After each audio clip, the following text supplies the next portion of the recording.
don't always get to choose in this life, win and lose in this life. But I'ma prove in this life, we can move in this life. Sim?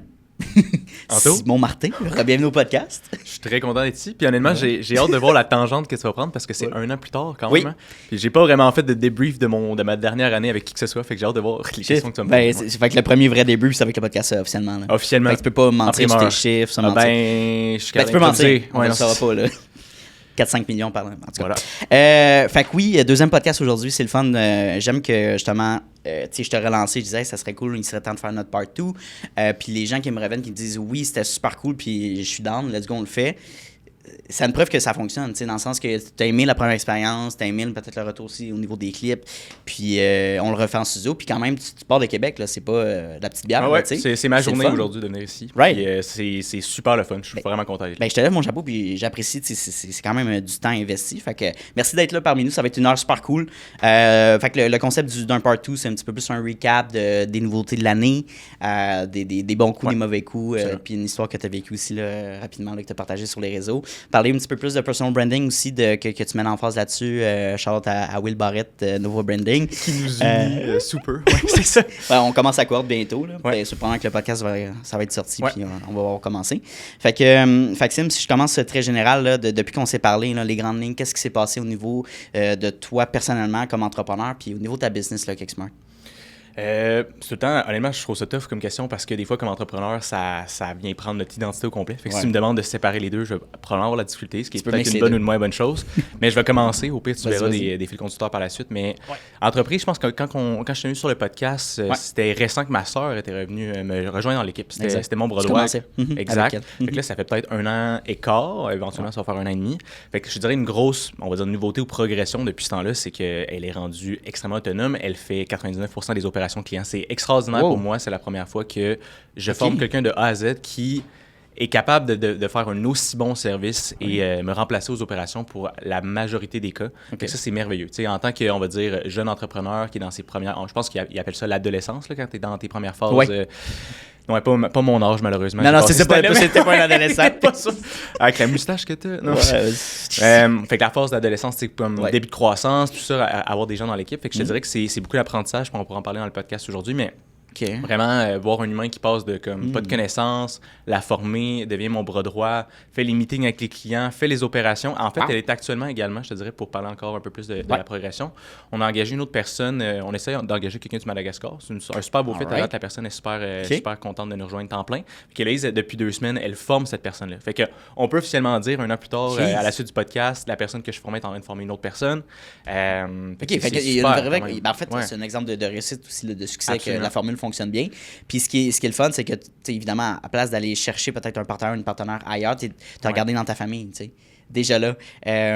Parce que c'est sûr que des fois, tu peux faire du testing. Après quelques mois, tu te dis, tu sais, je l'aime ma soeur, je l'aime mon frère, mais la mentalité est différente, ça peut ne pas fonctionner. Il y a peut-être des accrochages. Puis là, tu sais, tu as le côté familial, tu veux pas trop jouer là-dessus. De ce que je comprends, ça a extrêmement bien fonctionné.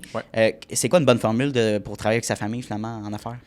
Ben, tu sais, moi, je te dirais, avant de m'embarquer là-dedans, j'ai entendu plein d'histoires ou j'ai lu plein d'histoires de gens que ça a été des coups de circuit ou catastrophiques, effectivement. Les deux. C'est ça, c'est absolument. J'ai pas juste vu du catastrophique, sinon peut-être j'aurais vraiment hésité plus. Je te dirais que ce que j'ai fait en premier, c'est qu'on s'est assis, puis à la limite, ma soeur m'avait trouvé un peu intense à ce niveau-là, mais j'avais écrit des standards, des choses que je voulais qu'on clarifie d'avance. Puis j'utilise souvent l'analogie, puis je me demande si j'en ai pas parlé dans le podcast l'année passée, je mets ma casquette d'entrepreneur, business owner, si tu veux, puis ma casquette de frère. T'sais. Fait que des fois, je dis, là, si j'étais purement, j'étais pas ton frère, puis j'étais purement le business owner, cette décision-là, je penserais de cette façon-là. Puis elle respecte énormément ça quand je lui dis de cette façon-là. Puis je te dirais, respect mutuel énormément. J'ai beaucoup de respect. Elle sait qu'elle a été un pilier absolument fondamental pour la croissance de l'entreprise, que je ne sais pas à ce jour. Probablement que j'y serais arrivé, mais ça se peut que ça aurait été moins vite dans la dernière année. Je me serais planté beaucoup plus. J'aurais fait des erreurs dans mes embauches. Fait qu'elle sait qu'elle a été extrêmement importante puis qu'elle l'est encore aujourd'hui pour l'entreprise. Puis elle sait qu'elle a in the long run, que je la valorise. Puis elle respecte beaucoup le fait que j'ai lancé l'entreprise, que j'ai voulu l'inclure dans le futur succès qu'on est en train de bâtir ensemble, je te dirais. On n'a pas vraiment parlé de ça dans le premier podcast. Le background de ta sœur, puis on va en parler un petit peu plus. Puis tu dirais que ses forces actuellement, ça serait quoi? Et maintenant, puis il faudra que question après, ça serait comme sur quoi tu travailles présentement. Fait que, première chose, ta soeur, finalement, tu travailles dans l'email marketing? C'était-tu vraiment un background? On s'est lancé un peu là-dedans, tu l'as formé concrètement. Parle-moi un petit peu plus de ça. Ben, tu vois, probablement que j'aurais été moins ouvert là-dessus il y a 1 an, mais ma soeur, elle avait aucun background niveau opération, logiciel, marketing. Elle avait étudié en travail social, puis je pense que ça faisait 1 an qu'elle était plus en sabbatique parce qu'elle se remettait en question. Elle ne savait pas quelle direction qu'elle voulait prendre. Fait que quand je l'ai pris, ça a été un peu un leap of faith pour tous les deux. Elle, d'un bord, elle n'a aucune assurance que si elle fait ça sur son CV, ça se peut que dans 1 an, ça n'ait pas marché, mon affaire. Ça se peut qu'elle n'aimera pas ça, travailler avec son frère. Et moi, de mon côté, ben, elle partait de zéro. Fait que tout ce que j'avais, c'était le fait qu'on a une très bonne relation, on se respecte, on communique très bien, puis je savais qu'elle allait être loyale. On peut assumer aussi que, avec son background en travail social, l'entre-gens, la connexion humaine, la gestion de clientèle, du moins, ça doit être très bon. Puis après, oui, tu as les connaissances techniques puis gestion de projet. Mais fait que je te laisse continuer. Ben, tu me demandais justement, ce serait quoi les compétences ou des soft skills qui ressortent beaucoup d'elle. Parce que vous êtes, essentiellement, avec un partenaire, je pense que le but, c'est d'être complémentaire. Fait que c'est quoi la séparation des tâches concrètement, là, 1 an après? Là? Ben, actuellement, je te dirais, mon but, c'est de me déloader le plus possible des opérations et de faire principalement du développement des affaires. Donc, je veux dire, c'est mon but et ce que je suis en train de faire le plus. C'est de faire mes ads, faire mes réseaux sociaux, prendre des appels de vente, faire des suivis. Puis je te dirais quand même pour l'instant de prendre encore le volant de la vision. Qu'est-ce qu'on peut faire pour améliorer les opérations? Qu'est-ce qu'on peut faire pour donner un meilleur service? Qu'est-ce qu'on peut faire pour optimiser, tout avec l'IA, l'automatisation qui s'en vient. On ne veut pas juste doubler la taille d'une entreprise en termes de staff si on peut garder ce lean, avoir des meilleures opérations et tout ça. Exact. Et elle, je te dirais, en fait, actuellement, c'est vraiment qu'elle est la colle pour tout ce qui se passe. C'est elle qui fait le pont avec la rédactrice, c'est elle qui est en train de former la nouvelle aux opérations, c'est elle qui prend 90-99% des appels clients, c'est elle qui fait les rapports, qui fait les workflows et tout ça. Donc, c'est la chargée de compte, en fait, je te dirais. Opération et chargée de compte, puis c'est vraiment la colle qui fait que tout se tient dans les services clients. Et de ton bord, finalement, sur quoi tu te concentres maintenant? Probablement que tes tâches ont évolué à travers le temps. Ben vraiment, en ce moment, ça va être de construire de plus en plus des procédures, de m'assurer qu'on peut améliorer le service, parce que comme elle est la colle, puis la réalité, c'est comme on vient d'engager une nouvelle personne, puis simultanément, puis je pourrais en parler un peu plus dans le podcast, ça vient avec des erreurs, des apprentissages, de croître trop vite, puis je vais parler de croître trop vite proportionnellement à la taille qu'on était. Je ne suis pas passé à 3 millions par année, mais proportionnellement, quand tu passes de 2 à 3 personnes ou de 3 à 4 personnes, c'est beaucoup plus difficile, selon moi, de ce que j'ai entendu, que quand tu passes de 35 à 36 plus tard dans une entreprise. C'est beaucoup plus construit. C'est ça. Fait que, moi, en ce moment, j'essaie beaucoup de revoir ce qui est optimisé, comment je peux déloader ma soeur, comment est-ce qu'on peut améliorer les processus, parce qu'elle est actuellement très prise dans les opérations. Elle ne peut pas beaucoup dézoomer pour l'instant, puis avoir la vision. Moi, j'aimerais ça en faire En fait, c'est le titre que je lui donne, mais elle ne peut pas tout à fait faire encore ces tâches-là, cette responsabilité-là, d'être CEO, de pouvoir dézoomer, pas juste être la chargée de compte, mais vraiment, j'ai le temps et l'espace mental dans la semaine pour voir comment est-ce qu'on peut améliorer le service, avoir des meilleurs livrables, des meilleurs résultats, de la meilleure stratégie, puis garder ça lean, puis automatiser. Qu'est-ce qu'on peut faire qui est répétable, délégué à quelqu'un d'autre. Donc là, je fais aussi un peu ce chapeau-là en plus du développement des affaires pour essayer de la déloader parce qu'en ce moment, elle est très time strap. Right, puis c'est normal aussi. En croissance, on dirait qu'il faut que tu portes tous les chapeaux, puis surtout avec 2 personnes, puis tu as l'impression peut-être à 2, les tâches sont un petit peu moins intenses, mais au contraire, ça peut être 2 à 100%. Fait après, oui, le but, j'imagine, c'est de déloader, de justement former les bonnes personnes, de donner ces tâches-là, puis après, tu travailles plus sur l'entreprise et moins... in it, moins dedans, dans les opérations. Puis après, tu fais juste automatiser certaines tâches. Tu as des personnes clés que tu supervises. Mais après, oui, puis ça devient encore, moi, personnellement, je trouverais ça beaucoup plus passionnant que juste d'être dans le hub quotidien. De voir la vision, c'est quoi la vision long terme. On va parler dans le podcast un petit peu plus à la fin, là, mais de savoir est-ce que nous, c'est le but, c'est une grosse agence, une grosse structure, 10, 20, 30, ou plus être lean. Il y en a, c'est parce qu'il y a 2 modèles de plus en plus qui est populaire, là, je trouve, là, niveau agence. Fait que... c'est bon qu'on en reparle plus tard. Puis justement, j'ai dernièrement, alors que tout est... les dépenses ont augmenté pour l'équipe, investir en marketing, investir dans certains systèmes. Moi, je te dirais, comme bien les entrepreneurs qui vont peut-être l'écouter aujourd'hui ou comme n'importe quel entrepreneur, comptabilité, moi, c'était assez tout croche depuis longtemps. Fait que c'est de la pure survie. C'est genre des impôts. C'est un 2 jours d'affilée où est-ce que j'allais faire j'allais checker toutes mes dépenses, mes factures, de tester ma vie. Là justement, j'ai investi dans une super bonne équipe comptable et tout ça. Fait qu'il y a plein de dépenses qui ont augmenté. Puis des fois, dernièrement, dans les derniers jours, je me disais, il me semble que je ferais bien plus d'argent, genre si j'étais travailleur autonome puis j'avais 3-4 clients. Puis là, j'étais comme, pourquoi déjà je faisais ça? Mais oui, 100%, je suis d'accord. À court terme, en ce moment, c'est ça. À court terme, mais Je pense, moi, personnellement, je pense que c'est la vision de l'argent qui change. Oui, on veut subvenir à nos besoins. Encore une fois, on en a parlé dans notre rencontre préparatoire, puis on va avoir de l'argent en compte. Mais après, tu compares, je pourrais quasiment, je sais pas, payer moins d'impôts en faisant moins. Puis au Québec, c'est peut-être le système est fait comme ça, là, mais moi, personnellement, j'ai investi dernièrement dans un meilleur comptable. Puis qui a mieux calculé mes chiffres, qui a dit, garde, tu déclares pas assez de dépenses. Tu as beaucoup de dépenses que tu penses pas mettre, qu'on a pu justifier. Et l'investissement, ça s'est rentabilisé en coupant de l'impôt que j'ai payé en double, en triple l'année dernière. Fait que tu regardes ça, puis je suis comme, oh shit, ça a été vraiment un bel investissement d'avoir. Juste la bonne personne qui est un peu plus jeune. Mon ancien comptable, il était correct, mais c'est juste que peut-être qu'il ne connaissait pas vraiment l'industrie, ne comprenait pas exactement le produit de ça ou le service que j'offrais. Fait que d'aller chercher puis de retoucher, ça j'en parle souvent dans les podcasts, mais on n'a pas les moyens de ne pas connaître nos chiffres. Mais c'est sûr que des fois, on tombe tellement dans les opérations puis dans la gestion de la clientèle que tu vois l'argent rentrer, tu dis that's fine, puis après elle sort. Puis... Mais c'est le fameux cash flow. Puis, cash flow, oui. Effectivement, puis je comprends ce que tu veux dire. Puis la réalité, comme je m'en mettais en question, si j'étais seul avec 3-4 clients, j'aurais pas de staff, ça me coûterait beaucoup moins cher et tout ça. Mais je pense qu'en bout de ligne, comme beaucoup d'entrepreneurs qui construisent quelque chose plus tard, je sais que ce qui me stimule beaucoup, c'est de construire une grosse machine, un gros système où est-ce qu'après ça devient un jeu vidéo. Des fois, je fais ce parallèle-là où est-ce qu'à un moment donné, c'est que tu peux prendre des décisions qui vont influencer différemment comment les gens vont interagir ensemble dans l'équipe, où est-ce qu'on va mettre l'attention, on peut bouger beaucoup plus rapidement aussi.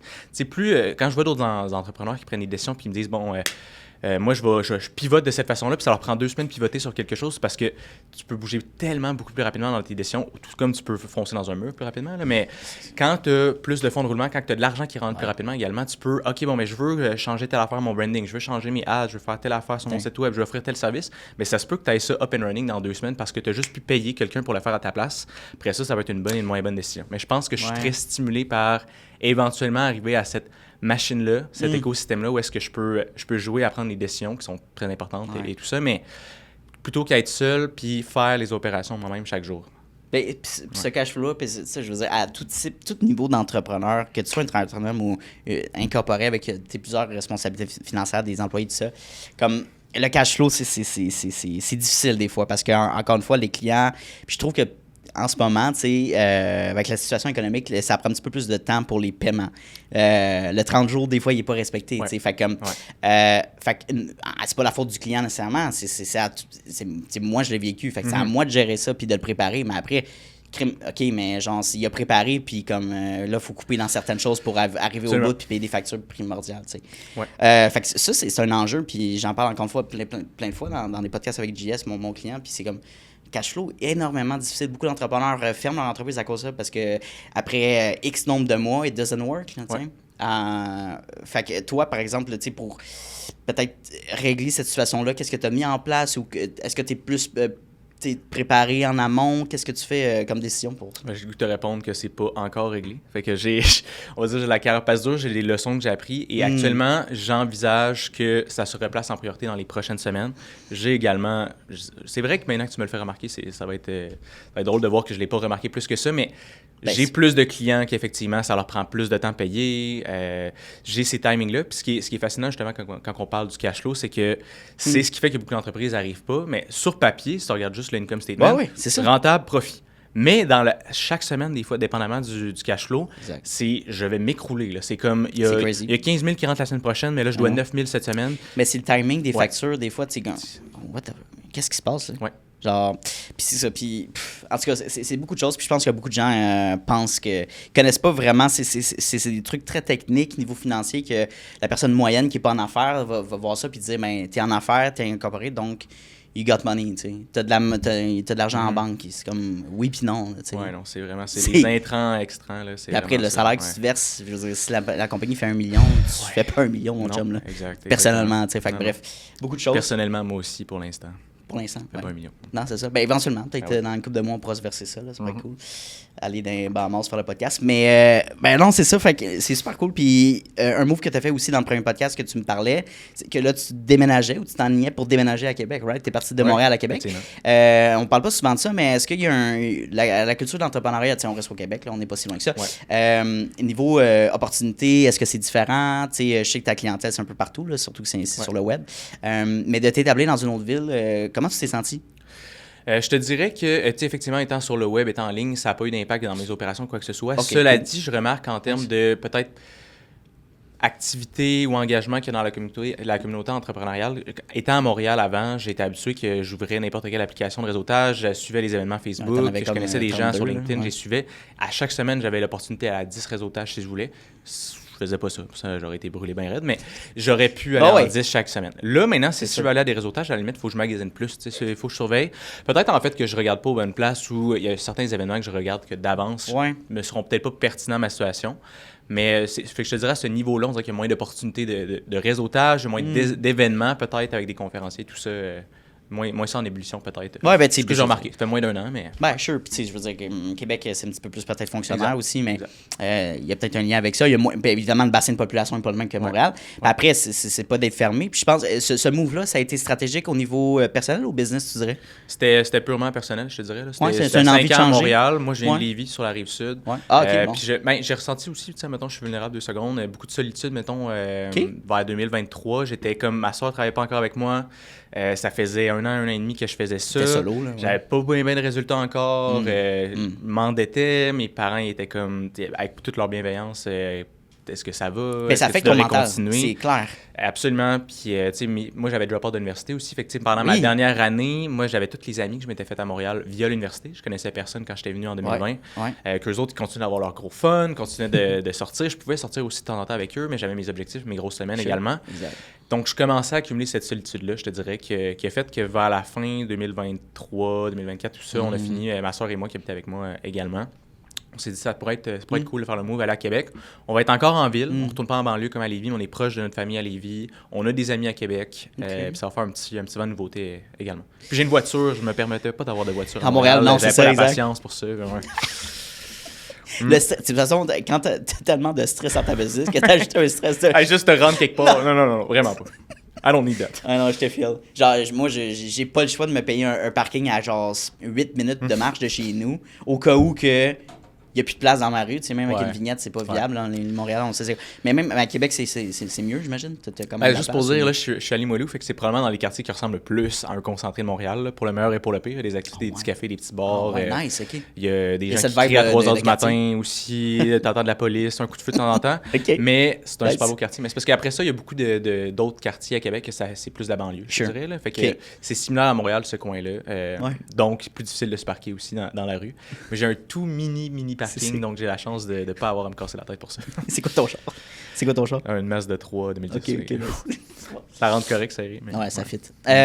Non, puis j'aimerais qu'on en parle un petit peu plus de la phase de solitude si t'es à l'aise, parce que je pense que tous les entrepreneurs ont vécu un moment de solitude, un moment d'anxiété de moi, personnellement, j'ai eu mes crises de panique, puis j'en parle encore une fois dans plusieurs podcasts, je suis très franchement par rapport à ça, puis ça devrait pas être tabou, ça devrait pas être une gêne d'en parler, parce que on peut pas être on top on our game, genre 24/7, genre ça arrive, puis c'est très souvent que, tu sais, des fois ça suit les saisons. J'avais un meeting hier, puis avec Flore, puis Flore justement c'est une entrepreneur dans le centre thérapeutique, excuse-moi. Puis elle me disait qu'elle voulait développer plus l'écothérapie, en lien avec la dépression saisonnière, puis comment on devrait gérer nos énergies, mettons, ou nos efforts selon l'été, l'automne, l'hiver et le printemps. Fait que, bref, tout ça en lien, tu sais, juste l'hiver, c'est pas pour rien qu'on est un petit peu plus amorphe, plus fatigué, il fait gris, il y a plus de chaleur, plus de soleil. Mais on dirait qu'on banalise ça. Mais regarde un petit peu ce que les animaux font. On parle à large, mais mettons dans Animal Kingdom, les animaux, les mammifères vont hiverner ou hiberner l'hiver. Je dis pas qu'il faut dormir tout l'hiver, là, mais d'ajuster notre workload, que ça soit moins intense, puis de sortir un petit peu plus pour pallier avec ça. On dirait que là, il a fait chaud là, pendant 2 semaines, puis là, c'est comme tout est possible. Là. Everything is possible, genre let's go, l'argent ça y va, puis les gens sont... on fait le projet, puis c'est down, c'est cool. Là. Il y a 3 semaines, là, les gens étaient... Non, je t'entends pas. Je veux rien faire. Ben, c'est ça. Fait que ça peut être très difficile. Puis les passes d'anxiété, les passes de dépression, de solitude, faut en parler plus. Fait que, quel genre de ressources que tu as fait? Tu as vécu ça pendant un certain nombre de temps. Tu es allé chercher, j'imagine, de l'aide avec ta soeur. Ça t'a probablement aidé dans ta business. Ouais. Mais niveau personnel, as-tu fait un cheminement de genre... Ouais, je te dirais, en fait, là, je pense que j'ai pas immédiatement été capable de voir ce qui fonctionnait bien pour moi, mais j'ai tout le temps été suffisamment self-aware pour me regarder l'extérieur et me dire je vais vraiment pas bien. Je dirais j'avais des patterns j'avais le goût de consommer du cannabis le soir parce que j'avais le goût de voir personne, j'avais juste le goût de regarder la télé. C'était la façon, j'en prenais pas le jour, c'était comme si j'étais fonctionnel dans cette béquille-là que j'utilisais le soir. Puis, j'avais pas de famille proche, je voyais pas mes amis, j'avais le goût de juste regarder la télé. T'étais seul aussi, là? J'étais avec ma soeur quand même, mais elle était plus occupée aussi. Elle avait plus de social, ça allait quand même bien. Fait que puis elle avait sa copine qui était aussi à Lévis. Fait que des fois, j'avais des week-ends seuls. La seule façon que j'allais chercher pour pas penser au travail ou être déprimé, c'était avec cette béquille-là. J'ai essayé de consulter également une psychologue pendant plusieurs mois. J'ai essayé parce que je pense que ça n'avait pas été tout à fait un fit. Fait que j'ai pas fait une croix du tout sur ça. Non, souvent c'est fit. En fait, je pense que j'avais été sur une liste pendant 6 mois, puis c'est tellement difficile. Puis j'avais eu quelqu'un qui était en train de finir son doctorat, justement. Fait que j'avais pris ce que j'avais pu, puis fait que j'ai fait ça. J'essayais, sinon, d'en parler un peu à mes amis, mais vraiment, les patterns que je pouvais identifier, c'est que personne dans ma famille ou mes amis ne comprenaient pas ma situation. Ils comprenaient pas? Mais en termes d'entrepreneurs qui se sentaient seuls, la difficulté, l'anxiété. Right. Absolument. Deuxième chose, c'est que j'avais pas encore beaucoup d'amis entrepreneurs. Quand tu es dans ta première année, tu n'as pas encore beaucoup de contacts. Ou tu as des contacts de surface. Tu serrais une main dans un réseautage. Là, j'ai l'impression, après plusieurs années, j'ai pas mal de bons chumés entrepreneurs. Là. On se voit dans différents contextes, on s'entraide, tu as des chumés entrepreneurs, puis il y en a plein qui se partagent des vulnérabilités, on s'entraide, on s'est vu dans des contextes le fun, pas juste pour parler de travail. Je me sens beaucoup moins seul de cette façon-là. On sent compris. Oui, absolument. Fait que je te dirais non, sinon, en fait, à ce moment-là, j'ai pas tant trouvé de solution. C'est rendu à l'été, magiquement, tout allait mieux. Absolument. C'est rendu à l'été. Aussi? À l'été, je recommençais à m'entraîner parce que j'étais motivé. Je me levais tôt parce qu'il y avait du soleil le matin. Je travaillais plus tard parce que ça me tentait, parce qu'on dirait pas qu'il faisait noir à 4h30. Fait que mon cerveau, quand c'est l'hiver, il a l'impression que c'est la fin de la journée, puis je travaille pendant 3 heures de plus pendant la nuit. Horrible. Fait que bref, je vais être ouvert si t'apprends des conseils j'en ai un de l'autre personne, super pour l'hiver. J'ai un conseil pour régler cette situation-là. Tous les Québécois qui sont dépressifs pendant 6 mois par année, il faut déménager ou qu'il y a des palmiers, OK? c'est idéalement. Puis, non, mais pour vrai, je niaise, là, mais je suis quasiment sérieux. Je suis comme... Là, c'est un cycle, là. Je le sais, puis ça fait 2 ans, je dis, si, je suis plus capable d'hiver. C'est quasiment une joke, là. Déneiger mon champ. Anyway. Qu'est-ce qu'on fait? Absolument. Puis, tu sais, Flore, dans le meeting, elle me disait, t'es pas obligé de déménager. Tu sais, dans le sens, si t'as l'argent, tu sais, go for it. Puis, genre, tu peux. Surtout, nos modèles d'entreprise nous permettent de faire ça. Fait que ça, c'est quand même cool, là. De dire de faire un petit peu plus de voyages, road trip, là, c'est sûr que les États-Unis, la Floride, whatever, peu importe votre opinion, c'est un lieu qui est intéressant parce que tu peux aller en véhicule. Après, tu as le Mexique qui est assez intéressant aussi pour les digital nomades. Ça devient beaucoup plus abordable avec l'échange canadien puis les puzzles. C'est fait à voir, c'est quoi ton mode de vie, mais je suis comme... peut-être que genre un mois, 2 mois, 3 mois. Après, mettons, moi, je trouve que de janvier à mars, c'est le pire. De septembre à décembre, c'est festif, c'est correct. T'as l'Halloween, t'as Noël qui rentre en compte. Mais après, c'est drama maudit. C'est de janvier à mars. Fait que dans cet espace de temps-là, genre, qu'est-ce qu'on peut faire pour pas que ça écope sur notre business? Préparons d'avance, puis allons dans un pays. Juste pour aller prendre la chaleur, puis comme, respirer, sortir dehors en t-shirt, Colin. Puis juste le soleil, puis comme je te dis, c'est le soleil qui se lève à 6 h le matin, tu as tendance à te lever naturellement comme ça. C'est tellement mieux. Ça fait du absolument. Puis qui se couche à 8 h, 9 h l'été, là. Fait que, t'es plus productif, t'es juste plus heureux. Mais il faut pas banaliser ça, on a besoin de soleil. Puis après, c'est de voir, toi, est-ce que ça t'affecte plus que d'autres personnes? Puisque moi, je pense que des vitamines D, des suppléments de vitamine D, it's not enough, là, ça aide, mais... Bref, fait que... Si j'avais à répondre à ta question, moi, mon plan, ça serait ça pour 2026. Probablement 1 mois ou 2 mois, faire une alternative ou d'y aller ou 2 semaines, je sais pas. Parce que c'est inévitable, ça va revenir, on va le vivre l'hiver, là. Fait que je sais pas comment, tu sais, c'est... En plus, quand ça va bien en ce moment, j'ai tendance à overthink puis me dire, mais je le sais que rendu à l'hiver, toutes les petites habitudes que là, en ce moment, ça va bien, puis je me lève plus tôt, puis je travaille plus, puis c'est pas que je veux glorifier de travailler plus parce que je travaille sur des affaires, ça me tente, je suis plus motivé de travailler, je fais plus de social, je vais plus courir, je vois plus de gens, je fais plus d'activités, je fais plus de hobbies. Mais là, je suis comme, OK, I get it now, tu sais, j'ai un bon momentum. Mais rendu à l'hiver, ça va le refaire, je sais. Ouais. Et comme tu dis, pas besoin qu'on vise un 3 mois nécessairement de partir. Probablement 2 semaines sur le coup, là, ça doit être copié positivement pour les semaines d'après. 100%. L'année dernière, j'étais allé au Costa Rica pendant 2 semaines, au mois de février, puis j'ai senti vraiment le regain pendant un mois et demi. Là. Juste en revenant, c'était dégueu. Puis l'année dernière, il y avait comme 2 grosses tempêtes dégueu. Là. J'étais revenu là-dedans, puis non, vraiment, tu vois, le moral était différent, l'énergie était différente. Fait que ça, c'est une bonne suggestion pour les gens qui n'ont pas nécessairement de budget de le faire puis qui ont des responsabilités hautes. Au moins de partir une couple de fois, 1 ou 2 fois, ça ferait du bien. Là. Puis il faut penser à ça, vraiment. Puis surtout, si tu me diras ce que tu en penses, là, mais comprendre nos niveaux d'énergie à chaque jour, dans le quotidien. Tu sais, si t'es plus un early bird ou un night owl, comme est-ce que toi, t'es plus productif le matin, entre telle heure à telle heure, puis tu fais la majeure partie de tes tâches ou la grosse créativité, le brainstorm et tout ça, puis après, en fin de journée, tu réponds à des courriels, tu fais des petites tâches basiques. Ou le contraire, tu sais, c'est plus de la nuit qui est. Tu sais, fait que de comprendre ses énergies, ses journées aussi, toi, c'est plus le lundi ou le mardi ou le mercredi ou le vendredi que t'es énergique. Mais encore une fois, on pense pas à faire ça. Non. Puis on écope après de toutes ces réactions-là qu'on a, de l'anxiété, le stress, la solitude, la dépression. On se dit, pourquoi on vit ça? Mais c'est parce que tu t'es pas assis pour te comprendre, chum. C'est ça, là. Absolument. Puis j'ai le goût de dire, moi, dans mon cas, j'ai l'impression que j'ai pas encore tout à fait identifié mon sweet spot. Si tu me demandes si je suis plus le matin ou l'après-midi. Ouais, tu sais pas trop? Ou... J'observe, mais la réalité, c'est en ce moment, la seule chose que j'ai réalisée dans les dernières semaines, c'est... Quand j'ai plein de meetings dans la journée, il n'y a pas grand-chose qui get done. Mais si je peux avoir juste les meetings l'après-midi, je vais être productif le matin parce que j'aurai pas d'interruption. Si les meetings sont juste le matin, je vais être quand même productif en après-midi parce que j'ai pas d'interruption. Est-ce que je suis capable d'aller chercher, voir c'est lequel qui est le plus optimal? J'ai hâte d'observer encore puis voir ça. Par contre, je sais qu'en début de semaine, beaucoup plus frais, effectivement. Je me barre au moins le lundi, je sais que je veux pas de meeting puis je fais des choses qui vont avancer puis du deep work. Oui, mais c'est ça. Puis honnêtement, été versus hiver, je ne sais pas non plus comment ça affecterait. Je peux travailler vraiment plus tard vers 8-9 heures. Si encore du soleil, parce que je suis encore motivé puis ça me nourrit. L'hiver, à 4h30, on dirait que j'aurais le goût de dire que je travaille pas tant tard parce que je suis démoralisé, absolument. T'es démotivé. Là.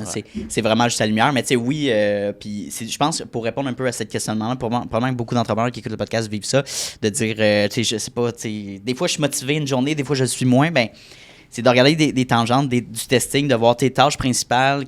C'est quoi la tâche principale qui te gruge le plus d'énergie et que tu aimes le moins, mettons? Est-ce que tu peux la déléguer? Si c'est non, essaye de la mettre vraiment au pic moment, tu sais. Fait que, tu sais, par exemple, moi, mes meetings, j'en fais maximum entre 6 et 8, c'est des 30 minutes les lundis, mais c'est tout le lundi. Je fais rien juste ça le lundi, je fais rien d'autre. OK. Ouais. Mais tu sais, c'est pas des gros meetings. Dans le sens où tu sais comment on fonctionne, là, je te pose des questions, tu parles de toi, fait que c'est pas des gros meetings techniques. Mais quand même, je sais que moi, c'est le lundi. Puis, podcast, c'est mercredi, jeudi, vendredi. Le mardi, c'est ma journée d'université. Okay. Fait que de séparer ça de cette manière-là, parce que le lundi, si je me mettais un podcast, un meeting à 10h, un podcast à midi, un meeting à midi 45, oublie ça. Là. Je vais être peut-être en retard, je serai pas alerte autant pour la personne dans mon meeting que pour mon invité. Mais encore une fois, c'est du testing. Tu le sais pas là, quand tu testes ça, mais une fois que tu le sais, que tu connais bien, que tu as une formule qui fonctionne bien, tu es comme « Oh shit, OK, j'ai l'impression d'être plus efficace et efficient. » Absolument. Fait que c'est ça. On va faire du coq à l'âne. Tu m'as partagé, en fait, tu as partagé une histoire parce que tu as fait des ads récemment. Tu as des gens qui t'ont contacté ou tu as eu des leads intéressants, au moins intéressants. Et tu as une réaction d'une certaine personne qui est un petit peu plus négative par rapport à tes différentes offres. Avant d'embarquer dans cette réaction-là, explique-moi un petit peu je pense que tu as 3 paliers d'offres, justement, tout dépendant le revenu de l'entreprise ou de l'entrepreneur, right? Ouais, en fait, je te dirais que ça a souvent évolué, les forfaits. Là, mais je dis, dans certains... les gens, mettons, qui cochaient 100 000 et moins dans mon formulaire, non seulement je le mentionnais d'avance, mais typiquement, je les prends quand même parce que je peux donner en masse de valeur, je peux bâtir une relation, puis peut-être qu'ils reviendront dans 1 an ou quoi que ce soit. Mais sinon, je vais leur dire, on peut prendre une consultation d'1 heure, puis on va te débarrer plein d'affaires, on va regarder toutes tes affaires, je vais te donner des trucs et tout ça. Sinon, après ça, on a principalement du clé en main, mais des forfaits différents, je te dirais, selon leur revenu. Ouais. Perfect. Puis ce qui est arrivé dans cette situation-là, c'est que tu avais partagé sur Facebook, la personne s'est sentie un peu rejetée parce que tu la catégorisais dans une section niveau en bas de 100 000, right? Puis elle a dit « Oh mon Dieu, fait que j'ai pas accès au service numéro 2 parce que tu me discrimines sur mon revenu. » Puis là, probablement que c'est la première fois que tu as reçu ça comme feedback. C'était la première fois, effectivement, que j'ai eu cette réaction-là. Fait que c'est quand même difficile, tu sais, dans le sens, si tu ouvert d'en parler dans le podcast, c'est comment tu as vécu ça, puis comment tu as réagi pendant, puis après aussi, tu sais, c'est quand même bizarre, quand même, comme réaction, là. Ben, je te dirais, je suis vraiment pas conflictuel, fait que je me suis pas gonflé pas agressif, pour là, tenir non, mon bord. Je me suis même excusé que ça a été perçu comme ça, puis c'était pas mon but. Oui. Puis j'ai essayé de lui faire comprendre. On m'a même souvent remercié parce que plein de monde se sont fait crosser sur le web par du monde qui ont chargé des affaires trop chères, n'ont pas eu de résultats pour du coaching, n'ont pas eu de résultats avec des agences. Donc, souvent, d'entrée de jeu, il y en a qui me remercient même où ils sentaient qu'ils avaient abaissé leur garde parce que je leur disais, hey, avec ce que tu as mis dans comme revenu, puis je le mentionne, ça n'a pas rapport au fait qu'ils ont peut-être des subventions, ils ont peut-être 1 million liquide à côté. Tu n'es pas un moins hot entrepreneur parce que tu rentres dans ça. Moi, quand je les conseille selon leur revenu, c'est juste ces niveaux de croissance, momentum d'entreprise actuellement, c'est quoi qu'avoir un levier intéressant comme investissement dans nos services. Fait que là, effectivement, quand je l'ai mentionné d'entrée de jeu, ça a eu une réaction que j'étais pas prêt à recevoir. Je te dirais qu'honnêtement, en toute transparence, étant pas conflictuel, puis j'aime pas la chicane, mon cœur battait fucking vite. Genre comme je me faisais chicaner par un adulte quand j'étais enfant. Là, mais là, la personne, du moins, était vraiment... elle était rouge, puis là, elle était comme en mode agressif, là, agressivité, là, vraiment. Ouais, ben, je te dirais c'est resté rouge, agressif, poli quand même, là, mais émotif, fâché. Oui, fâché. Ça, pas des mauvais mots, mais comme le ton a monté. Mais vraiment d'un cran, là, elle n'est pas arrivée dans le meeting déjà. Non, elle était souriante au début, effectivement. Elle était quoi? Elle était souriante et de bonne humeur dans les OK, fait clairement, c'est lui chercher quelque chose, là. Absolument. OK, fait que t'as poursuivi le meeting, puis je pense qu'elle est partie, right? Straight up. C'est ça. J'ai essayé de diffuse de bombe dans les 2-3 minutes qui... Après, non, c'est ça, j'ai expliqué que, j'étais désolé, que c'était vraiment pas ça mon intention, que j'ai pas de problème à lui donner mes prix si elle veut les savoir. Je lui ai dit, en bout de ligne, en fait, c'est que je connais d'autres fournisseurs de services qui pourraient vous faire le même service pour probablement moins cher si vous prenez juste du clé en main ou à la carte, en fait, ce que je veux dire. Mais n'empêche, elle était encore super rouge. Elle trouvait que elle me dit, c'est horrible comme façon de démarrer un meeting. C'était très insultant, mais tu sais, voilà, rouge et très fâché. Moi, j'étais très nerveux, je comprenais pas ce qui se passait, je savais pas comment le récupérer, puis finalement, effectivement, elle est juste partie du meeting fâchée.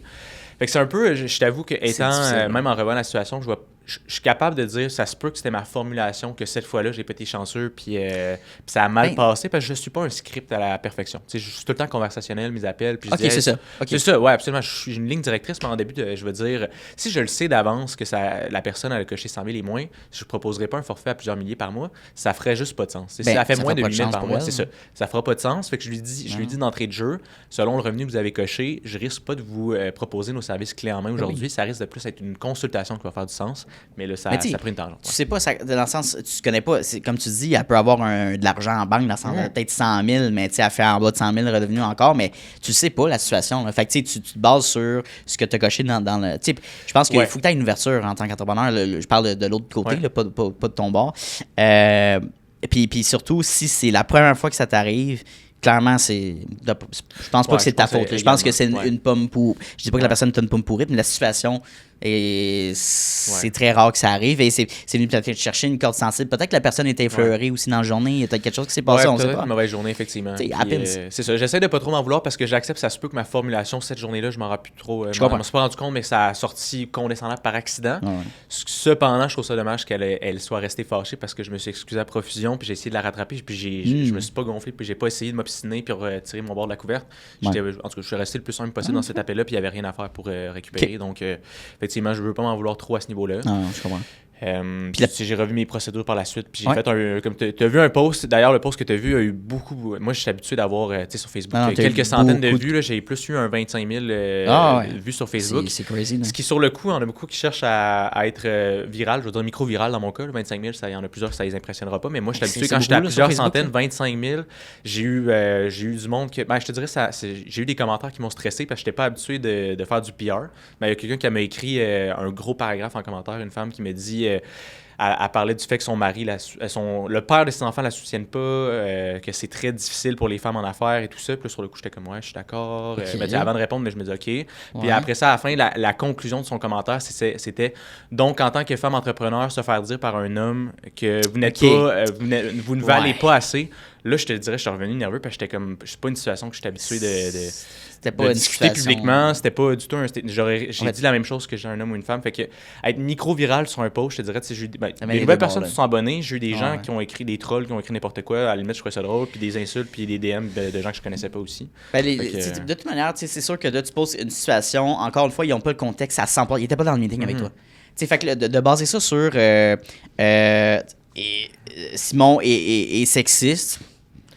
T'as un homme, un monsieur, n'importe quelle personne, n'importe quel sexe, t'aurais eu le même speech. Là. Puis c'est sûr que c'est facile après de changer le message et de dire c'était pour ça que t'as voulu rabaisser ça. Puis elle a ses expériences de vie personnelle, mais comme c'était pas ça. Là.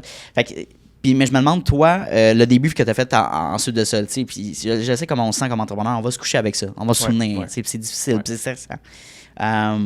Fait que les genres de commentaires constructifs que tu as eu, comment ça t'a peut-être évolué au niveau de ton offre, puis toi aussi, comment tu as appris de ça finalement? Ouais, ben je te dirais, j'ai changé un peu des questions dans mon formulaire. Ça soit encore plus clair, parce que malgré tout, c'était quand même mentionné. C'était mentionné comme en notification automatique, s'il cochait 100 000 et moins, ce sera une consultation qui sera mise de l'avant. Après ça, j'étais conscient que ça se peut très bien qu'il le voit pas et tout ça. Puis je me disais, c'est pas grave, je le dis d'entrée de jeu dans le début de ces appels-là. Donc, j'allais le mettre encore plus clair. Je te dirais, par la suite, il y a eu certains commentaires constructifs qui m'ont juste proposé des formulations de phrases différentes. Puis j'ai fait, j'adore ça. J'adore ça, honnêtement. Je vais le changer, puis ça risque d'être moins ambigu. Tout simplement des formulations de phrases du genre... en fait, avant de le dire d'avance dans l'appel, comme ça peut, c'est comme une guillotine pour certains que ça l'a offensé, puis elle s'est dit, je peux même pas accéder aux offres, quoi que ce soit, qu'elle l'a ressenti comme ça, ça aide de plus poser des questions d'avance. Puis après ça, dire, pour les personnes qui sont dans votre situation, typiquement, ce que je recommande, c'est ça. Donc, tu sais, des fois, c'est les tournures de phrases que ça peut faire un impact vraiment différent. Puis non, je te dirais, ce qui m'a fait du bien quand même de ce post micro-viral-là, c'est qu'il y a eu une panoplie de commentaires différents et de suggestions, puis il y en a qui me disaient, t'as rien fait de mal, il y en a d'autres qui disaient, je comprends pourquoi ça a été perçu comme ça, il y en a qui disaient, mais tu étais bien intentionné. Ce que j'ai réalisé en bout de ligne, c'est que personne n'a la science infuse, on apprend en le faisant, puis on fait juste de notre mieux. Là. Fait que je vais essayer d'améliorer, comme je te dis, le formulaire, les phrases que je dis en appel et tout ça, mais tout le monde pensait différemment. Tu sais, c'est dans mes débuts. Il y a 1 an et demi de ça, 2 ans, quand j'ai commencé à proposer l'offre du podcast payant au niveau des clips, là, puis je testais l'offre, puis j'ai eu des gens qui étaient... le speech n'était pas affiné, là, j'étais un petit peu malaisé de dire que, OK, voici ta stratégie, est-ce que ça fait du sens avec toi? Puis il y a des gens qui me disaient, écoute, j'en reviens pas que tu es un podcast qui charge les clips, puis que tu proposes cette stratégie-là, je trouve ça aberrant, je prends du temps de ma journée pour aller le voir, faire le... Puis c'est comme, ouch, c'est peut-être moi là, qui est peut-être mal ajusté. Puis après, j'ai posé les mêmes questions à mes clients qui avaient accepté l'offre de service, puis ça, que ça avait bien fonctionné. J'ai dit, quand je t'ai approché pour cette offre-là, est-ce que tu t'es senti coincé? Puis sois honnête avec moi, je veux pas que tu sois chill. Puis souvent, ils me disaient, c'était plus direct. Mais j'aimais le fait que c'était structuré, c'était planifié, puis que je voyais, puis t'expliquais directement la plus-value. Puis t'avais le choix d'accepter ou non. Là, c'était pas obligé de signer là, c'était pas le but. Là. Mais après, quand tu vis cette situation-là de rejet, un peu d'émotion, tu te dis, non, moi, je vois pas la valeur, whatever. T'as comme l'ego aussi d'entrepreneur qui te dit, je suis peut-être pas si top-notch que ça. Est-ce que ce que j'offre, c'est bon ou. Ouais, tu te remets en question, effectivement, tu sais, puis ça fait de quoi de se faire voir par quelqu'un de même, aïe, OK, maudit crosseur, t'essayes de voir que t'es de même, puis là, t'es comme... non, mais c'est pas ça, je suis pas un crosseur, là. Non, puis tu le dis d'entrée de jeu, c'est prix transparent pour tout le monde, il y a beaucoup de travail derrière, effectivement, donc, non, puis en plus, moi, personnellement, ce que j'aime le plus, c'est quand tu sens que l'humain, l'autre bord, l'entrepreneur qui dit ses prix, genre, c'est quelqu'un qui est parlable, qui est authentique, puis qui est honnête, genre. Fait qu'au pire, tu sens qu'il est pas en train de faire des stratégies, comme free d'objections handling, là, pour... Je déteste ça, je sais pas qu'est-ce que t'en penses, moi, les tactiques de vente, je déteste ça. Puis c'est les vidéos qui fonctionnent le mieux. Puis les jeunes entrepreneurs, ils tombent là-dedans, le panneau de genre, trouver des tournures de phrases genre, oh my god, tu peux pas payer mon coaching de 10 000 $. Mais ça veut dire que t'es pas prêt à investir cet argent-là en toi. Donc tu te crois pas en toi. Attends, s'il te plaît. Là. Comme, ça peut être une question de timing. Si t'es pas prêt à payer, c'est pas grave. Là. On se relance. Si tu vois pas de valeur, il n'y a pas de problème non plus. Si t'as pas besoin de ça, it's fine. Il y a tellement de questionnements à prendre en compte, mais moi, ce genre de tourneur, de formation de vente, de pression, de dire que oui, peut-être à court terme, tu vas augmenter tes ventes parce que la personne va se sentir obligée, mais quel genre de réputation que tu bâtis? Des remboursements aussi en arrière, des fois, on le sait pas, parce que la personne regrette, finalement. Elle n'est pas satisfaite. Absolument. Je pense que les meilleurs vendeurs, c'est ceux qui apprennent ces scripts-là, puis après ça, ils ont leurs phrases à leur sauce, puis ça se ressent qu'ils sont honnêtes. Mais tu sais, puis je veux qu'on switch vers cette partie-là du podcast qui est le personal branding. Parce que cette partie-là de créer les liens de confiance peut être déjà fait en amont. Avant même de faire que la personne te rencontre ou que tu prennes une rencontre avec elle. Puis c'est là qu'on va parler un petit peu plus de l'offre de Will Barrett, nouveau branding, puis les deux, on commence à coordonner tout ça. Puis là, j'étais comme, moi, dans le podcast, indirectement, je vends du personal branding avec les clips, on parle d'entrepreneur, donc ben, ça ferait un non-sens que moi, je mise pas sur ma propre brand personnel avec, j'ai un autre compte, Tony Vizina, puis je fais des clips. Fait que je dis, OK, ça fait du sens, puis je veux pousser ça. Je me fais connaître tranquillement avec On Jase Business. On connaît le nom, mais on connaît plus ou moins, c'est qui Anthony Vizina? Fait que bref, de miser là-dessus, sur sa personal brand, de créer du contenu pour que les gens te connaissent d'avance, mettons Simon Martin, clairement, arriver même dans le meeting, la personne va être déjà achetée. Fait que t'as pas besoin de te justifier puis avoir ta valeur straight up, genre. Absolument. C'est où je peux faire le virement. Tu sais, comme, c'est un peu ça qu'on est rendu là, puis je sais pas j'aimerais ça qu'on en parle en ce moment, mais penses-tu que c'est la meilleure manière de vendre en 2026, tu sais, d'y aller en arrière-scène avec le personal branding? Ben, je sais pas si c'est la meilleure façon de vendre à court terme, mais c'est vraiment la meilleure, la plus sustainable à long terme. J'adore ça, ok, c'est une bonne absolument. Puis on en parlait hors podcast, ce que je te disais, c'est qu'en faisant plus de publicité dernièrement, j'ai eu des super ventes. En fait, les meilleures ventes que j'ai eues, c'était du monde qui me suivait déjà sur les réseaux, qui ont booké un appel par la pub. Super, ça a été vraiment un appel rapide, puis on closé, puis ça a été super. Et j'ai plein de gens fret qui arrivent, puis non seulement ils sont pas vendus sur la méthode, moi, dans mon cas, le marketing par courriel, et comme je te disais hors podcast, et sur moi-même. Ils me connaissent pas, ils me posent plein de questions. Ils repartent, c'est peut-être un deuxième meeting. Fait qu'il y a vraiment une différence quand les gens ils te connaissent versus quand ils te connaissent pas. Une question de notoriété. Absolument. J'ai le goût de dire personal brand, ça peut être vraiment autant le fait que tu nurtures les gens, puis ils te connaissent, puis ils t'aiment comme personne. Mais je ferais par extension, peut-être que Will, justement, dirait que ça fait partie du personal branding, mais ta réputation aussi hors caméra. Puis je te dirais qu'il y a quelque chose que je pense qu'à court terme, il y a plein de fois que j'ai pas fait des ventes, que probablement que j'avais appris des meilleurs scripts et tout ça, comme tu disais. On apprend les trucs d'objection, tout ça, des deals, c'est telle chose.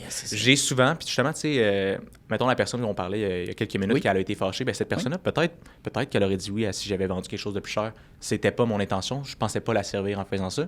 Je lui ai proposé le moins cher que j'offre, une heure avec moi.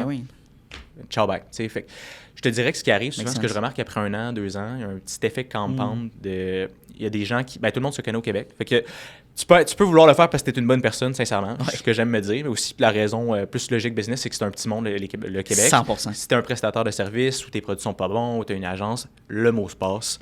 Fait que si c'est pas une expérience, si justement t'es pas requin, sinon dans le positif, puis tu dis à quelqu'un, hey, pour vrai, je pense pas que ça va te servir en ce moment.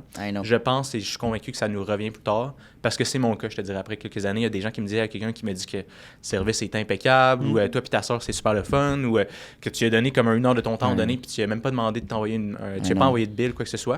Fait que je pense que personal branding, c'est un game changer, mais réputation d'être un bon humain, au-delà de ça te revient. Tu sais, on sous-estime souvent les petits efforts qu'on fait, l'aide collaboratrice, d'accompagner les gens juste pour le plaisir. Regarde, souvent des jeunes entrepreneurs qui comme je te charge même pas le temps, dans le sens, si tu as besoin de conseils, viens en studio, on va le faire. Je vais te présenter un peu comment on fonctionne. Puis ça revient toujours. La vie est bien faite, surtout dans un petit monde comme on est, dans notre francophonie au Québec. Le mot se passe, puis autant négativement que positivement. Absolument. Donc, à toi de voir comment tu te positionnes. Mais si tu bâtis puis tu fais des shortcuts comme ça, watch out, ça va se passer le mot, right? Fait qu'à court terme, oui, tu peux faire une bonne année, mais les 5-10 prochaines années, c'est quoi ta vision avec ça? C'est une base de cash ou c'est une réputation que tu veux bâtir? C'est rough. Une entreprise, c'est ça? Ça se peut qu'en tant qu'entrepreneur, tu changes de modèle, tu changes d'entreprise. Plus tard, les gens, ils se souviennent de toi encore. Ils vont se souvenir de... Peu importe ce que Simon ou Anto va faire, je veux travailler avec Simon ou Anto. C'est parce que j'adore l'humain et l'entrepreneur qu'il est. Donc ouais, tu sais, c'est ça que d'après moi, c'est ça le core d'une bonne personal brand, ça vient chercher ça. Le sentiment de confiance, absolument. Que ce soit les résultats que tu apportes, mais que le service que tu vas donner, puis que tu n'essaies pas des... Oui. Puis je te dirais, moi, c'est une pente à pic que j'essaie de remonter, vu que j'ai pas vraiment de compétiteur direct en termes de spécialiste email marketing au Québec, mais étant une agence, à 3 appels découvertes sur 4, la personne me dit hey, je me suis fait avoir par une agence, ou ils ont fait leur possible, mais ça n'a vraiment pas été rentable. Puis la plupart des agences aussi, c'est comme ça qu'ils fonctionnent. Puis je le comprends, j'ai un mentor qui m'encourage à le faire, mais ils fonctionnent avec des engagements à long terme. Fait que un minimum de 3 mois ou 6 mois. Moi, souvent, ce qui met en confiance les gens, et ça me fait par conséquent perdre des ventes, des fois à court terme aussi, ou en tout cas après 1 mois, je perds des ventes s'il y a quelque chose qui se passe moins bien. Je leur dis, hey, pas d'engagement à long terme, les premiers mois, on n'a pas d'engagement, tu l'essayes, Puis si t'es pas satisfait après un mois, tu partiras. Puis fait que, tu sais, je veux pas que les gens ils restent parce qu'ils sont obligés dans un contrat. Je veux que ça soit pour des résultats. Puis ça les met beaucoup en confiance. Puis finalement, ils préfèrent rester par la suite. Oui, on veut pas se sentir squeezé. Puis c'est juste d'être honnête. Puis justement, Will Barrett a la même formule. Dans le sens, il l'a dit, c'est 5 ou 6 mois. Mais si tu veux débarquer dans le mois prochain. Tu restes parce que tu veux rester. Besoin. Tu veux rester. Puis moi, j'ai la même formule pour le podcast. Et je te dis pas, on signe 3 mois tout de suite. Puis tu sais, mais non, regarde. Si tu veux travailler avec moi long terme puis tu veux vraiment qu'on fasse un contrat annuel, j'en ai juste un client qu'on le fait annuellement parce que ça fait 3 ans et demi, 4 ans qu'on le fait puis c'est une formule pour lui, mais pour le podcast, c'est pas fermé, tu sais, puis même avec le contrat, je suis flexible, là, tu sais, comme si on va résilier s'il y a quelque chose qui se passe, on va ajuster la formule. Tu sais, c'est pas d'être requin. On voit tellement ça sur les réseaux, puis les films, les cinémas, d'être en affaires, c'est genre de crosser le monde, de charger upcharge, puis tu sais, puis je pense c'est une des bonnes manières de bien faire affaire éthiquement, puis in the long run, ça va toujours te revenir. Absolument. Puis j'ai le goût de te partager comme petite anecdote, une réalisation que j'avais eue il y a quelques semaines. J'en avais fait un post également. Ouais, OK. J'avais été à un événement organisé par Alex Boilly. En après-midi, on était une vingtaine d'entrepreneurs qui étaient là. Mm-hmm. Et dans le post que j'avais partagé, j'avais dit souvent c'est seulement après 1 an ou plusieurs années, ou des fois, dans certains cas, ça dépend du type de projet, juste quelques mois, mais ça prend du temps avant de voir l'effet cumulé de tes efforts, de tes bonnes actions, de ce que tu as fait. C'est long avant de voir l'effet cumulé. Je parle pas juste comme de cash in the bank, là. Je parle de juste comme ripple effect de les gens ils te réfèrent, les gens ils savent t'es qui, il y a quelqu'un qui dit, puis tu me l'avais partagé en ronde, là, tu pourras me renchérir après, quelqu'un qui te reconnaît dans la rue, puis dit hey, crazy, je te reconnais, c'est tellement incroyable comme feeling. Anodin, là, tu sais, c'est pas dans une activité, dans un contexte. C'est pas en une place entrepreneur, toi tu t'es fait reconnaître, t'es dans la rue, je pense, quelque chose du genre. Ouais, mais souvent quand je fais des réseautages, c'est un petit peu, il y en a au moins un qui va dehors. Ouais.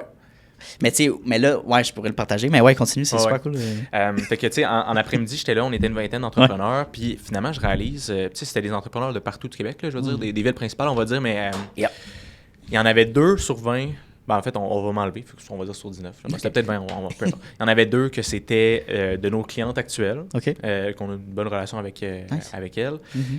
Il y avait Alex Boilly, en fait, que c'était un ancien client aussi, tout simplement parce qu'il a fait une grosse migration entre le logiciel avec son équipe pour les emails et tout ça quelques mois avant. Puis il y en a une qui m'a remercié récemment aussi parce qu'elle avait aimé ça, les tips que j'avais donnés pour la publicité Facebook, parce que ça faisait 4 mois que je faisais ça. Elle a dit qu'elle allait le faire elle-même, elle cherchait de l'aide, j'avais passé 1 heure avec elle à donner des trucs. Puis il y en a une autre qui m'a dit pendant la journée qu'elle avait checké un de mes posts de 3 minutes que j'expliquais comment faire une bonne séquence de bienvenue. Tu sais, moi, je fais des posts puis j'ai pas de likes sur Facebook, pas tant de vues. Là. Je parle des affaires full pointues. Je sais pas c'est qui voit ça. J'ai pas de feedback sur le coup. Elle me dit, il y a un de tes vidéos, là, je l'ai regardé au complet puis j'ai refait ma séquence au complet en suivant tes trucs puis je suis vraiment contente.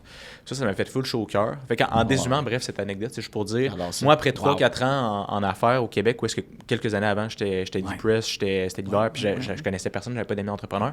Dans une pièce de 20 entrepreneurs qui venaient d'un peu partout, j'avais 2 clientes, un ancien client, puis 2 personnes que je les avais aidées indirectement par des trucs.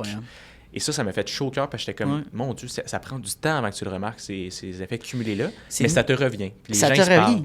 Je te donne un exemple. Hier soir, ma mère est courtière immobilière, puis c'est une collaboratrice courtière chez Remax qui m'appelle. Puis là, j'ai pas vu la notif, mais j'ai vu son message. C'est sur iPhone maintenant avec la. En tout cas, t'as pas iPhone, là, mais tu vois le. Tu sais pas iPhone? J'ai un Mac. Éventuellement, on va couper ça. non, mais tu vois comme le transcript du message vocal. Fait que là, je suis comme, c'est une courtière, elle a besoin d'aide avec son montage. Elle me demande de l'aide, elle n'est pas sûre, elle comprend pas pourquoi ça bug. L'application, c'est Descript, en tout cas. Ben, j'ai dit, tu sais, on dirait que t'as 2 secondes, je dis, mon Dieu, ça me tente-tu de l'appeler, il est 5h30, tu sais. Fuck off, moi l'appeler ici. Hey, Cathy, ça va bien? Ouais, c'est comme, j'ai écouté ton message, t'as de la misère avec ton montage, puis là, on apprend à se connaître, on fait un lien de confiance, puis juste comme, t'as un podcast, c'est super cool, tu fais ça depuis combien de temps? Elle-même, là, elle a fait un podcast. Puis je dis, écoute, c'est sûr, je n'utilise pas des scripts, mais si jamais tu as besoin d'aide, tu peux m'envoyer ton fichier, je peux peut-être le corriger, c'est le retaper, puis je te l'envoie, puis il n'y a pas de stress, ça peut t'aider, là, tu sais. Puis c'est anodin, ça peut 15 minutes, là, tu sais, mais juste de prendre mon temps, même si c'était comme 5h45, genre, ça me fait plaisir d'aider. Tu sais, puis c'est un exemple anodin, mais une autre personne, tu sais, de cette manière-là, ça me ferait plaisir, tu sais. Fait que des petits trucs comme ça s'accumule, mais tu le fais pas pour un gain, tu le fais parce que t'es une bonne personne, tu sais. Absolument, puis tu l'as dit, t'as pris ce 15 minutes-là, ce temps-là quand t'étais fatigué, mais t'as mis ton énergie et ta bonne humeur dans l'appel aussi. T'as pas fait sentir la personne. Quelqu'un qui te donné mon nom, fait que ça se ressent, ça aussi. Là. Ben non, fait il y a ça, puis tu sais, puis c'est ça. Oui, ça c'est quand même très drôle dans la rue. sais, depuis que j'ai le podcast, depuis 3 ans et demi, ça m'est arrivé 2 fois dans des contextes qui n'est pas à faire. La première fois, c'était dans mes tout débuts, dans une boutique de téléphonie, genre chez Fizz, ou je pense que. Ouais. Puis le caissier me regarde, il me fixe, là, je suis comme, allô? Puis il me dit, ouais, tu fais. Puis là, je vais voir, puis il dit, ouais, c'est toi le gars de podcast, là, à ce temps-là, tu sais, j'étais Jazzor Business, je sais pas trop connu, tout ça, whatever. Puis je dis, ouais, c'est fucking nice. Puis là, mon ami était à côté, je dis, c'est l'influenceur, toi. Ouais. Puis là, fait que je dis ça de même. Puis là, il y a un mois environ, je revenais de me couper les cheveux au barber, puis chez Pasquale, by the way. Puis je parlais au téléphone avec ma mère, je raccroche. Puis là, il y a un gars qui m'envoie la main, c'est je suis comme un petit peu à Montréal, des fois, tu as des gens qui t'envoient la main, mais tu sais pas. C'est pas sûr, c'est avant. Je dis, ah ouais, mais tu sais, hey, salut, what's up? Puis là, je commence à marcher, j'ai mes AirPods. Puis il vient me chercher, il me dit, hey, c'est toi, Anthony, du podcast En Jazz Business. Tu le vois t'as des étoiles dans les yeux, là, pis c'est comme, hey, je suis un fan de ton podcast, j'adore, j'en mange, je me suis lancé en affaires en startup, en techno, I love it, genre, continue ce que tu fais. Puis ça paraissait qu'il écoutait les épisodes parce qu'il a dit, je sais que tu passes beaucoup d'entrepreneurs de ton club de réseautage. Puis je suis comme, ça veut dire qu'il écoute les clips, mais il écoute les épisodes non format parce que je le mentionne. Ouais. J'ai vu ton mobilier qui a changé et tout ça. Je suis comme, ouais, man. Je suis comme, tu sais, c'est pas juste, j'ai vu des clips passer. Je suis comme, puis là, j'étais comme, hey, monsieur, vous avez fait ma journée. Merci. Puis ce que je veux dire avec ça, c'est que j'étais pas en position de supériorité, genre, OK, tu sais, c'est cool, j'étais sur mon sel, genre, c'est nice, puis je m'en vais. Tu sais, on dirait qu'il y a beaucoup de gens qui tu sais, il faut prendre, faut avoir autant de respect pour, tu sais, je pense qu'il y a une quote qui sortait, faut avoir autant de respect pour le concierge que pour le CEO, tu sais. Puis moi, j'ai toujours eu ces valeurs-là, peu importe au niveau de popularité, d'importance, d'argent que tu as dans la vie, il faut que tu prennes une personne, un jeune entrepreneur qui se lance, qui est peut-être pas super sûr de lui-même ou d'elle-même, autant de sérieux qu'un entrepreneur à succès. Tu sais, surtout hors caméra, là. C'est bien beau là, de se créer une personnalité et d'avoir l'air parfait sur le web, c'est facile de faire ça. Mais quand tu es rendu dans la rue puis tu es rendu dans des situations anodines, au maxi, quelqu'un t'aborde, genre, faut que tu sois un bon humain. Là. Arrête d'être jouer l'influenceur parfait à OD. Là. Pour vrai, là, on est tous humains puis il y a du respect à avoir. Moi, c'est dans mes valeurs. Puis quand je vois quelqu'un faire ça, un entrepreneur ou une célébrité, ça me pue au nez. Je comprends pas quel genre de valeur, comment tu as été élevé pour ne pas respecter l'autre devant toi, peu importe la situation, la personne qui est. Ouais. En tout cas, qu'est-ce que tu en penses de ça? Ben, je suis totalement d'accord. Puis, je trouve ça horrible. Ce genre de comportement-là qui fait qu'il y a des gens après ça qui sont timides. Il y en a peut-être d'autres là, qui t'ont reconnu à un moment donné et qui sont pas allés te voir parce qu'ils ont déjà été voir quelqu'un et ils étaient comme... Qu'est-ce qu'il y a? I know. Fait que, tu sais, ça, il y en a... En fait, il y en a probablement plein qui t'ont déjà reconnu puis ils sont juste pas allés te dire salut. Ça, c'est les 2 personnes que tu as mentionnées qui sont venues te le dire. Ouais, ça. Mais, fait qu'absolument, je pense qu'on devrait tout le temps les traiter avec respect. Ça, c'est clair, mais on sait jamais comment ça peut nous revenir. Il faut pas penser comme ça. Puis, je trouve ça intéressant aussi, des fois, peut-être la différence. Il y en a que... on prend l'exemple extrême, il y en a qui découlent d'une famille de riches ou il y en a qui ont un gros... qui sont arrivés peut-être ils ont monté dans la carrière ou un peu de népotisme, ou ils ont un poste très haut qu'eux autres, ils vont regarder le monde de haut. Ouais, c'est ça. Ouais. Mais quand tu started from the bottom, là, j'ai l'impression, moi, ça va être un point de... T'as raison, ça. Ça va être un point d'honneur pour moi de toujours me souvenir qu'au début, les big names, ils savaient pas j'étais qui. J'envoyais des courriels de prospection. J'enverrai pas chier quelqu'un qui m'envoie... Ah bah, non, on dirait que j'allais citer. J'enverrai pas chier qui que ce soit. Là.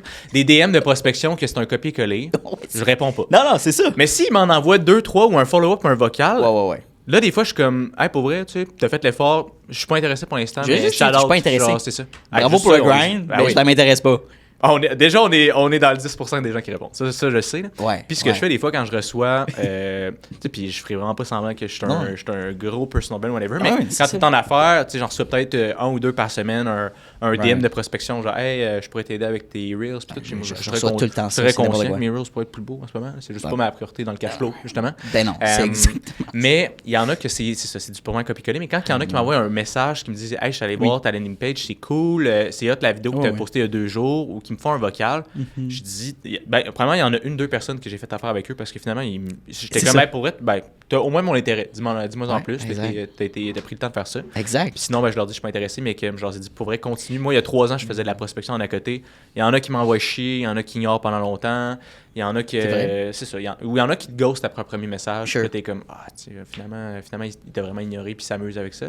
Fait qu'il y a vraiment de se souvenir qu'on a commencé par ça aussi. Puis respecter le hustle de ceux qui commencent. Respecter le hustle, tu sais. Puis c'est ça, d'avoir commencé from the bottom, puis d'évoluer, tu comprends ce grind-là. Puis après, oui, ça, c'est gossant quand même, là, les approches...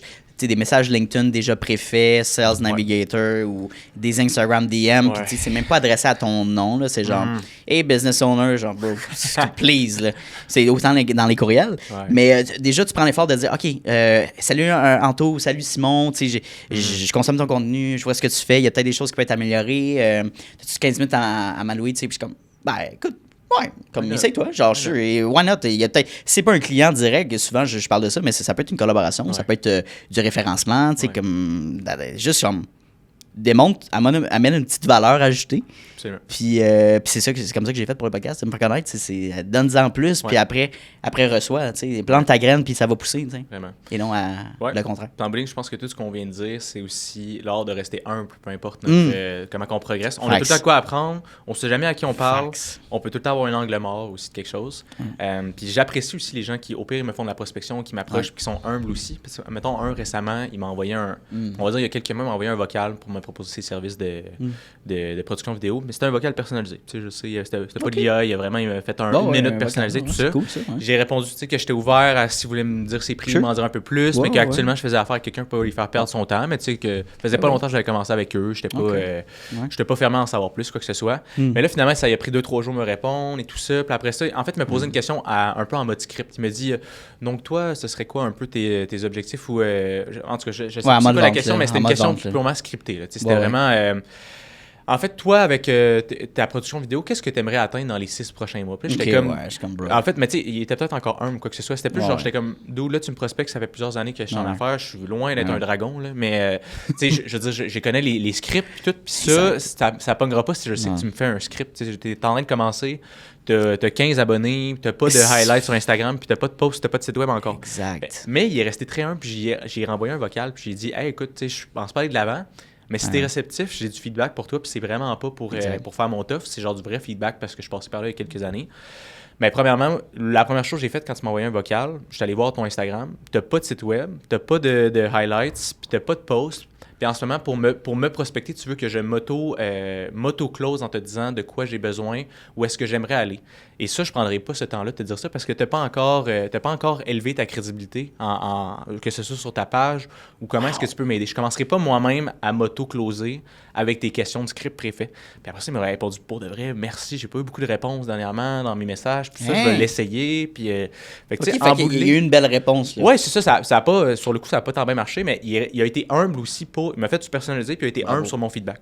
Ça aussi, je pense que ça peut être intéressant de prendre la punch, on n'ignore pas, puis ils sont un truc. Puis ils sont dire, je m'en fous, je suis pas intéressé, mais tu sais, d'amener vraiment tu vois que c'est quelqu'un qui est intéressé, c'est pas un bot, c'est quelqu'un de genre, tu commences, là, puis tu dis, c'est ça, tu vends ce que tu fais, mais tu sais, comme suis tes babines, tu sais, comme tes paroles, il faut que tu suives les bottines. Coordonner mal chaussé, c'est ça, si tu vends du site web, puis ton site web est pas optimal, tu sais, comme en même temps, des choses du genre, puis c'est pour ça que, tu sais, je fais une parenthèse, le podcast, c'est exactement ça, tu sais, avant de vendre mes services d'agence de marketing, d'approcher des gens un peu comme à froid, là, de genre, hey, je peux te faire des vidéos, ça tente, genre. Puis comme, je vais créer mon podcast, je vais créer mon propre contenu, je vais faire mon testing, je vais faire mes erreurs, puis surtout créer une communauté. En fait, je pense que c'est un des meilleurs moves que tu peux faire. Là. Si t'as pas fait ça, commence à faire ça. Puis dans le personal branding, c'est un peu l'extension de créer une communauté. Là. Mais avec le podcast, ça crée cet effet-là. Puis les gens, ben, ils sont déjà vendus. En voyant le contenu, ils disent OK, ben au moins ce que tu fais, tu peux le répéter pour moi. Fait que ça pourrait être intéressant de faire ça. T'sais. Fait que ça a été vraiment un bon move, mais si j'avais un conseil encore des entrepreneurs qui se lancent dans ce domaine, dans le web du moins, là, c'est comme crée-toi une belle notoriété, fais-toi voir, crée du contenu pour toi, puis prouve aux gens que ce que tu vends, c'est hot.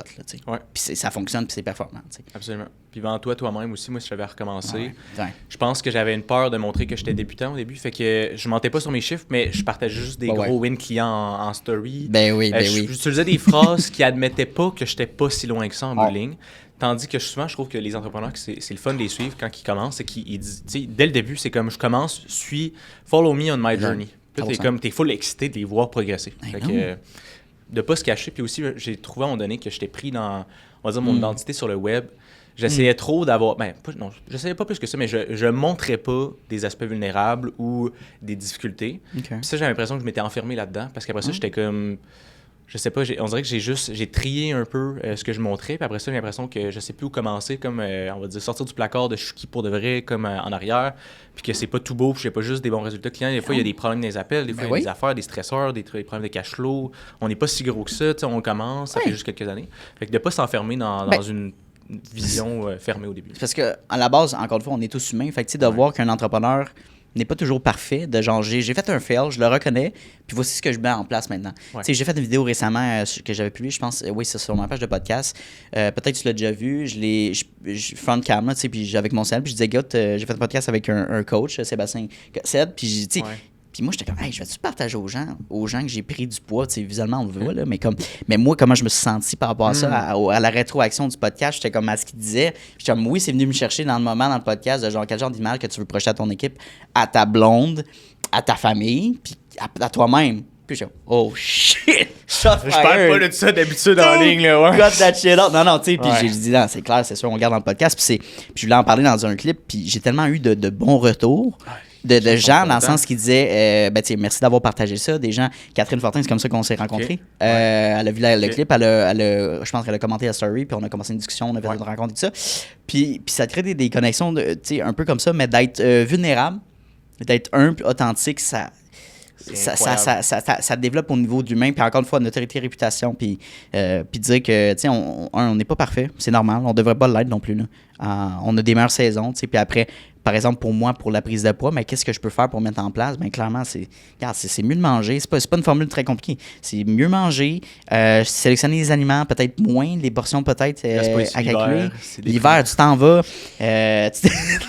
Peut-être. Puis puis bouger davantage. Après, puis c'est de le dire honnêtement, regarde, c'est normal si tu prends du poids dans l'année, t'en perds, it's normal, tu sais. Puis des enjeux, des fois, t'es un petit peu plus fatigué, plein de choses, l'anxiété qui joue entre le stress. C'est ça, j'aurais dit, je sais pas si c'est dans ton cas, être entrepreneur, puis il faut l'occuper, ça a joué là-dessus. Là. Moi, 100%. C'est exactement ça. Moi, j'ai eu des fluctuations pendant l'hiver, puis ça m'a assez déprimé aussi des fois comme période. Puis là, l'été, c'est le fun, ça revient motivant, mais quand tu travailles fort, on dirait que t'as jamais... Faut que tu prennes la décision de... J'ai plein de tâches à faire encore. Mais je me priorise, on va faire ça, que sur le coup, ça n'a pas l'air... c'est productif d'aller faire un entraînement, mais... Non, je me dis, ça avance pas ma journée, toutes mes tâches que j'ai à faire. On dirait qu'on pense qu'on est hyper productif si on reste 8 heures devant notre ordinateur, tu sais, puis au contraire, si t'es productif en prenant 1 heure et demie d'aller t'entraîner ou d'aller prendre une marche, sortir, parler à un ami, tu sais. C'est pas... drôlement, souvent, ça va t'amener à aller faire peut-être plus d'argent, parce que tu prends soin de toi, puis tu as d'autres opportunités anodines. Puis je pense que la vie est bien faite dans ce sens-là. Ça va te redonner dans ce sens-là. Ça m'amène à la dernière question du podcast. Ça fait un lien avec le mindset et quel genre de vie qu'on veut bâtir. Dans le premier podcast, je t'avais posé les deux dernières questions, qui est ta vision de succès, puis qu'est-ce que tu dirais à une version de toi-même plus jeune. On compile ces deux questions-là en une maintenant pour le deuxième part. Dans ta définition à toi, c'est quoi une vie pleinement vécue? Je vais reprendre la phrase classique, là. Aucun regret ou le moins de regrets possible, je te dirais. Fait qu'évidemment, celle-là est peut-être pas originale, mais j'ai l'impression de... Pleinement vécu, ce serait ma philosophie actuelle qui est à peaufiner, c'est progresser toute sa vie en ayant l'équilibre avec de la gratitude. Parce que je pense qu'en commençant mon parcours de développement personnel ou d'entrepreneur, j'avais juste l'aspect ambition et non pas reconnaissance de regarder le progrès ou mon Dieu, je suis chanceux, ou de me rappeler qu'en ce moment, je suis pas rendu à l'objectif, qu'en bowling, c'est pas l'objectif qui devrait te rendre heureux, mais c'est d'aimer le fameux chemin, comme ils disent. Comment tu peux faire pour le plus souvent et le plus longtemps possible dans ta vie de sentir que tu progresses? Puis en même temps, je suis conscient que c'est peut-être pas ça que tout le monde veut, mais la progression, c'est différent pour chacun, je pense. Fait que avancer vers évoluer dans son potentiel tout en appréciant ce qu'on a, je te dirais. C'est un peu ça qui est une belle vie, selon moi, selon ma philosophie actuelle. Ouais, non, ça fait beaucoup de sens. Puis, faut pas banaliser justement quel genre de vie qu'on veut bâtir. C'est important, tu sais, de savoir, puis là, on est jeune, là, clairement, mais tu sais, de penser à comme. Est-ce que tu veux avoir veux-tu avoir une vie familiale? Veux-tu avoir des enfants? Où est-ce que tu veux habiter? Est-ce que toi, voyager, t'aimes ça? Ou tu préfères faire autre chose que... Parce que, tu sais, souvent, on dit voyager, c'est genre l'ultimatum d'une vie. Là. Si t'aimes pas ça, c'est correct, là, tu peux faire autre chose. Là. Rendu à la retraite, là, on va loin, là, mais genre, quel genre de... Si t'es un entrepreneur, comment tu veux évoluer dans ce sens-là? Comment tu te vois? Puis planifier ta retraite, combien d'argent tu as besoin pour vivre? Il y a tellement de questionnements à se poser, puis ça fait un lien à... Quel genre, c'est quoi une vie pour toi qui est pleinement vécue? En fait, j'ai besoin de quoi pour être heureux dans ma vie? C'est-tu des biens matériels ou c'est des expériences? Puis je veux dire, je mets pas un meilleur que l'autre. Il y en a qui vont valoriser beaucoup plus les matériels que les expériences. À toi de voir qu'est-ce que tu préfères, mais c'est une question, encore une fois, que je pense qu'il est important à se poser, de genre, moi, quel genre de personne que je veux devenir ou quel genre de personne que je veux être. Si on est des enfants, quel genre de papa que je veux être? Quel genre de maman que je veux être pour mes enfants? Oui, absolument. C'est quand même des gros sujets, là, des grosses questions. Là. Toi, tu fermes un podcast avec ça. Là. Fait que c'est pour quand les enfants? Écoute, ça fait 8 mois que je suis en couple. Fait que je te reviens avec des Fait que dans une couple de mois, genre? Ben non, c'est ça, super. Mais on peut-tu finir là-dessus? Parce que je trouve que moi, ça fait 1 an que je suis en couple. Je suis un vieux garçon, cool. Puis je t'en ai parlé, je pense. Ouais. Et c'est ma première vraie relation long terme, puis ça va super bien, tu sais. Puis c'est cool, tu sais, quand tu te vois avec la personne de long terme et tout ça. Qu'est-ce que ça t'a amené d'être en couple? Là? Est-ce qu'il y a un équilibre de vie? Est-ce que c'est de te forcer de prendre du temps, évidemment, avec ta blonde, mais prendre du temps pour toi? Comment tu vois ça? Ça m'a apporté plein de belles choses, je te dirais. Là. Ben, premièrement, moi, j'ai été célibataire pendant longtemps, pendant 8 ans. J'ai le goût de dire, j'aime dire par choix et par blocage psychologique, si tu veux. Là. Non, mais, je te filme, non, regarde. Non, c'est ça. Ben, je veux dire, j'ai eu des opportunités j'ai eu des opportunités, mais j'étais très boqué, tout ça. J'avais très peur de m'engager, tout ça. Fait que dans les premières choses, pareil, man. J'avais exactement le même blocage. Et moi, dans les premiers mois, ça a été difficile pour moi d'aller éplucher un peu, je sais pas comment j'allais dire ça, éplucher l'oignon, qui est mes secrets, mon vrai moi, de m'ouvrir, absolument. Okay. Il y avait plein de petites affaires, des vulnérabilités ou des choses que... En fait, pendant longtemps, je me disais, je vais être en couple avec la fille de mes rêves quand je vais avoir atteint tel statut. Pas nécessairement d'être riche, mais comme quand que I'll have my shit together, genre l'entreprise, quand l'entreprise va bien aller, quand je vais avoir la shape que je sais que je vais avoir à un moment donné, puis comme quand je vais avoir atteint ça, je vais avoir la fille de mes rêves, puis ça va être à ce moment-là que je vais le considérer. Puis ça a été un super bon fit avec la fille avec qui je suis. Mais tant mieux. Puis ça a été un saut dans le vide également quand j'ai décidé de m'avancer là-dedans. Mais donc, de réaliser que c'est difficile un peu de s'ouvrir quand que tu mets un peu ta valeur toi-même sur quelque chose que tu n'as pas atteint. Fait que éventuellement, de gagner confiance que je peux être vulnérable à quelqu'un d'autre, en dehors de, je veux dire, ma soeur ou mes collègues ou ma famille, mais vulnérable à quelqu'un d'autre puis qu'elle va m'aimer quand même, ça a été vraiment super. Deuxième des choses, ben, tu sais, souvent à l'appart avec moi, puis ça fait que je dois essayer de tirer la plug le plus tôt le soir pour le souper, faire d'autres choses, pour être avec elle, puis en bout de ligne, être moins dans ma tête. Fait que ça, c'est super. Puis sinon, ben, ce que j'adore de ma relation, qui est... moi, j'en avais une qui était peut-être un peu plus difficile quand j'étais au secondaire. Je pense que j'avais mes torts, j'étais nonchalant comme adolescent, peut-être en couple. Absolument, c'est ça. Puis l'autre personne était peut-être plus stressée dans la relation et avait peut-être plus une certaine emprise également. Ma blonde est très... elle me met pas de pression, en fait. On est vraiment dans la communication. Moi, je la remercie énormément quand je lui dis, hey, en ce moment, je t'avoue, je me sens mal parce que je t'ai pas donné autant de temps ou de mon temps concentré dans les dernières journées. Ou comme tu as fait le souper dans les derniers soirs, je t'ai rien demandé. Puis comme je veux qu'on alterne normalement, puis tout ça. Mais elle m'a dit, ben pour vrai, je comprends. Puis j'ai dit, moi, j'ai le goût de faire... je veux faire plus d'efforts de mon bord et tout ça pour une bonne communication. Puis elle met pas non plus de pression malsaine, quoi que ce soit. Elle me dit, tu sais, je pense que ça serait bon pour toi au pire qu'on vise que dans 2 soirs, tu réussisses à finir un peu plus tôt, ou ça me ferait du bien qu'on passe du temps ensemble, mais c'est vraiment pas culpabilisant, puis c'est ça qui fait que justement ça permet d'être pleinement soi-même, puis pas de se sentir pris dans une cage. Puis tu serais surpris combien de couples ne font pas ça. Puis surpris, mais en réalité, c'est des vraies statistiques. Là, parce que nous, on a attendu longtemps pour la bonne personne. Ben, pour vrai, tu sais, mes parents on est plus sélectifs probablement aussi. Ben oui, mais à un moment donné, tu sais, moi, quand je venais rencontrer Alex, finalement, puis je disais... puis j'avais peur de m'engager, tu sais, 100%. On dirait qu'il y a une peur comme une responsabilité de dire, oh mon Dieu, puis je suis pas on top of my game, la même chose. Puis on dirait que je me suis dit, en tôt, il y a quelque chose de bon, là, fait que, tu sais, pitch-toi en vide, puis fais confiance à la vie un peu. Puis c'est ça qui s'est passé. J'ai dit, une bonne décision là, que j'ai pu faire. Puis question, est-ce qu'elle est entrepreneur? Es-tu en affaires ou... Non, elle va être éventuellement policière. C'est très différent. À la limite, elle va avoir plein de contraintes, justement. C'est ça. Fait que ça va être très différent, justement, des univers très différents. Mais c'est cool. Puis elle, en fait, je dirais, elle trouve ça cool. Elle avait peur... peut-être un peu plus de s'engager avec du monde qui n'allait pas être ouvert à son horaire qu'elle allait avoir éventuellement. Okay. Moi, je vais pouvoir travailler de la maison, on va pouvoir s'entraider dans nos horaires différents, la flexibilité que je vais avoir, mais des fois, je finis tard, elle va travailler des nuits, fait que ça va être vraiment super complémentaire. Tant mieux. Ouais. Ben, je suis content que c'est une belle relation, puis de ne pas être des gens toxiques, finalement. Tu sais, on dit souvent, le meilleur truc dans une relation, c'est la communication. Ouais, mais c'est quoi une bonne communication? Comment le faire, puis vraiment bien l'adapter, puis parce qu'il y en a qui peuvent se dire, ben, regarde, criser les torts que l'autre personne a fait, puis ça va... T'as pas fait le lavage, si là, je suis capable. Communiquer le problème, Tu sais, voilà. Ouais. Mais voilà, ça, c'est un autre sujet de podcast qu'on pourrait faire. Juste une extension d'une heure de comment avoir une bonne relation de couple. De la vie. Ouais. C'est quoi être un bon chum? C'est ça. Bref, Simon, ça a été un part 2 exceptionnel. Puis j'espère que tu as aimé autant l'expérience que la première fois. Absolument. Où est-ce qu'on peut te contacter encore une fois pour travailler avec Sim Kicksmart? Ouais, c'est ça. Je dirais le plus simple, c'est me trouver sur Instagram, m'écrire le gars des emails. Tout collé, puis c'est la meilleure porte d'entrée où est-ce que j'ai tous mes liens, j'ai une chaîne YouTube, puis on peut m'écrire à partir de là sur mon courriel et tout ça. Donc, pour tous vos besoins en email marketing, sortir des spams, automatisation email, rentabiliser sa liste, c'est vraiment notre spécialité. Si on se revoyait dans un an, qu'est-ce que tu voudrais dire à Sim dans un an? J'ai l'impression que c'est le genre de question qui vient de spawn dans ta tête. 100%. Ouais, c'était juste 100%. Fait en passant. Alors, dis-moi ça. Si on se revoyait dans le podcast dans un an, qu'est-ce que tu dirais à Simon dans un an? Qu'est-ce que tu lui enverrais dans un an? Comme message? Oui. Je sais pas, c'est peut-être plus une question. Est-ce que... Quelle question? OK, c'est bon. Est-ce qu'on a réussi à plus respirer mentalement, je te dirais? Juste parce que c'est la prise de conscience que j'ai actuellement de full de momentum, croissance, couteau entre les dents.